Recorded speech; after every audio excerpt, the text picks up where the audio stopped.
Welcome back to my channel decoding life. आजकल एक नई परंपरा चल गई है कि अपने माँ बाप को अपने से कम समझना। यदि आप अपने आसपास देखेंगे ना, तो नई पीढ़ी के लोग वो समझते हैं कि हम ज़्यादा ज्ञानवान हैं, हम ज़्यादा समझदार हैं, और उनके पेरेंट्स अगर उन्हें कोई एडवाइस देते हैं तो उन्हें लगता है कि ये एडवाइस सही नहीं है। उन्हें कुछ पता ही नहीं है ज़माने के बारे में, ज़माना कहाँ से कहाँ चला गया है और ये अभी पीछे ही पड़े हुए हैं और इनकी सोच बहुत पुरानी है, ऐसा उनकी धारणा है। और खास करके अगर कोई सलाह कोई बुजुर्ग, यानी कि न सिर्फ माता पिता बल्कि उनके कोई चाचा ताऊ बुआ, कोई भी बुजुर्ग घर का अगर उन्हें कोई सलाह देता है तो उन्हें लगता है कि यह सलाह जो है ना वो बेमानी है। इस सलाह की आज के दौर के अंदर कोई वैल्यू नहीं है, कोई महत्व नहीं है, क्योंकि ज़माना बहुत तेजी से बढ़ रहा है। वह यह भूल जाते हैं कि यह जो पीढ़ी है जिसकी सलाह मानने को आप मना कर रहे हैं, वह अपने अनुभव से परिपक्व होकर अपने एक्सपीरियंस के हिसाब से आपको सलाह दे रही है। और जब वह पीढ़ी जवान थी ना, तो वह भी अपने अपने माँ बाप के बारे में ऐसा ही सोचती थी, अरे उनको तो कुछ पता नहीं है, हमें सब कुछ पता है। यह होता है, हर आने वाली पीढ़ी को अपनी पिछली पीढ़ी अपने से कमतर नजर आती है। हो सकता है कि नई पीढ़ी के विचार नई क्रांति के लिए बड़े अच्छे हों, मैं इससे मना नहीं करता हूं। मैं ये नहीं कह रहा हूं कि नई पीढ़ी जो है वह बेवकूफ है और पुरानी पीढ़ी समझदार है ना। नई पीढ़ी भी समझदार है, लेकिन पुरानी पीढ़ी भी समझदार है। यह जो जनरेशन गैप वाली बात है ना, ये मुझे बड़ी बेमानी सी लगती है। हर उम्र में आदमी की कुछ ना कुछ सीख ऐसी होती है जो कि दूसरे दौर में नहीं हो पाती। समय के साथ जैसे कंप्यूटर आ गया है, तो हो सकता है कि एक पीढ़ी पहले के लोग कंप्यूटर के बारे में इतना ज्ञान न रखते हों, लेकिन आप देखें उनकी सीखने की ललक कम नहीं है। उनके हाथ में मोबाइल होता है और मोबाइल में वो सारे फीचर को एक्सप्लोर कर लेते हैं, यानी कि उनमें सीखने का जज्बा है। वह नई पीढ़ी के साथ चलने का जज्बा रखते हैं। तो फिर नई पीढ़ी पुरानी पीढ़ी के मानव मूल्यों को, उनकी वैल्यूज को क्यों नहीं अपनाती है, उनके साथ क्यों नहीं चलती है? इस बात में हम बात कर रहे थे तो वाइज मैन ने कहा, देखो यह जो दौर जो आपने कहा है ना कि ये जनरेशन गैप की बात ये हमेशा चलती रहेगी। और उन्होंने वाइज मैन ने एक बहुत प्यारी बात कही कि हम सब ट्रैवल करते हैं ना, तो उन्होंने अपने पास बैठे लोगों से पूछा, जिसमें सब तरह के हर उम्र के लोग थे, कुछ जवान भी थे, कुछ बुजुर्ग भी थे, कुछ बच्चे भी थे, कि आप सब लोग ट्रैवल तो करते ही होंगे। सबने एक साथ में कहा हाँ। मैं किस में करते हैं, पब्लिक ट्रांसपोर्ट करते हैं या हमेशा प्राइवेट कार में अपने करते हैं? नहीं, पब्लिक ट्रांसपोर्ट में भी करते हैं।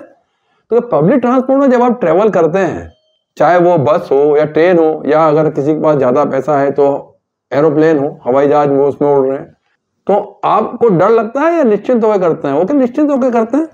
वाइजमैन बोले कि मैंने अधिकतर देखा है कि जब अब आप सफर कर रहे होते हैं ना, तो कोई निंद्रा ले रहा होता है, रिलैक्स कर रहा होता है, चलो 2 घंटे का सफर है, 2 घंटे नींद निकाल ली जाए। कोई इधर उधर देख के दृश्य निहार रहा होता है, किसी का किताब पढ़ने की होती है तो वो किताब पढ़ रहा होता है। लेकिन सफर की चिंता करने वाले व्यक्ति बहुत कम होते हैं। कोई सफर की चिंता नहीं करता, जबकि उस बस ट्रेन या हवाई जहाज को चलाने वाला व्यक्ति आपसे अनजान होता है। आप उसको जानते ही नहीं है कि बस कौन चला रहा है, ट्रेन कौन चला रहा है, एयरप्लेन कौन उड़ा रहा है, और आप निश्चिंत होकर सफर कर रहे हैं। अपने जीवन की डोर आपने दूसरे के हाथ में दे दी और आपके मन में डर नहीं है।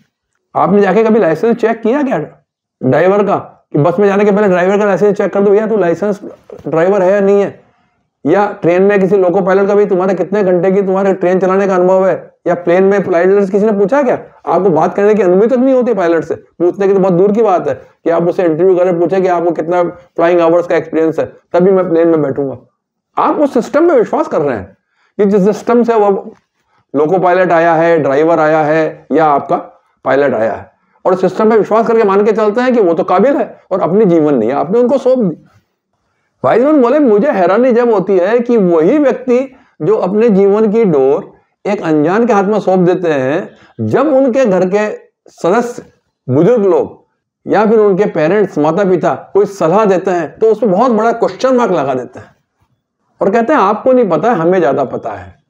अरे भाई, जब आप पब्लिक ट्रांसपोर्ट में दूसरे के हाथ अपनी डोर सौंप रहे हैं, जब तो आपको कोई डर नहीं लग रहा है, और यहां आपको लग रहा है कि मैं अगर डिसीजन अपने माँ बाप के हिसाब से या किसी पेरेंट्स या दूसरे बुजुर्ग के कहने से ले लूंगा, तो that will affect my life. ये बहुत ही विचारणीय प्रश्न है आज की तारीख में कि आपके अनुभवों का लाभ आपकी आने वाली पीढ़ी नहीं ले पा रही है। अभी हाल ही में उदयपुर में MPUT में कन्वोकेशन हुआ था, उसमें महामहिम राज्यपाल बागड़े साहब आए थे। उन्होंने एक बहुत सुंदर बात कही थी। उन्होंने स्टूडेंट्स को तो एड्रेस किया ही, साथ में फैकल्टी को एड्रेस करते हुए कहा कि आपके सबके यहाँ पे दिमाग में बहुत ज्ञान भरा हुआ है, तो उस ज्ञान को आपको बच्चों को बांटें। खाली टेक्स्ट बुक मत पढ़ाएं बच्चों को, आप व्यवहारिक ज्ञान भी बांटें बच्चों को और उनको सिखाएं, क्योंकि जो बात आपके दिमाग में यहाँ है वो आप रिटायर हो जाएंगे तो आप उसको लेके चले जाएंगे, तो उसको लेके मत जाएं, उसको आप बच्चों को सिखाएं। तो बात तो बड़ी गहरी कही उन्होंने, लेकिन साथ ही बात यह है कि क्या बच्चे उस ज्ञान को लेने को स्वीकार करने को तैयार हैं? बच्चों से उम्मीद की जाती है कि वह सीखें, लेकिन बच्चे क्या हो गए हैं, या तो टेक्स्ट बुक से सीखेंगे या इंटरनेट से सीखेंगे, गूगल कर लेंगे, गूगल की बात पे विश्वास कर लेंगे, लेकिन अपने पेरेंट्स की बात पे विश्वास नहीं करेंगे। तो वाइजमैन ने वहां बैठे हुए सभी युवकों से कहा, सभी यंग जनरेशन से कहा कि मेरी आपसे यह रिक्वेस्ट है that don't decide that your elders are fool, they are having experience of life, और वह भी अपने अपने जमाने में अपने अपने क्षेत्र में कामयाब व्यक्ति थे, और आज आपको उनसे सीखने की आवश्यकता है। आप यह मत सोचे कि आपका ज्ञान जो है ना वह उनसे बढ़कर है, because experience speaks. So my dear friend, whenever you get the time to learn something from elders, learn it. It will definitely pay you in your life. If you can believe in the ability of a public transport driver or locomotive pilot or aeroplane pilot, then you must believe the capacity and intelligence of your parents also. That's all for today. Thank you. Goodbye.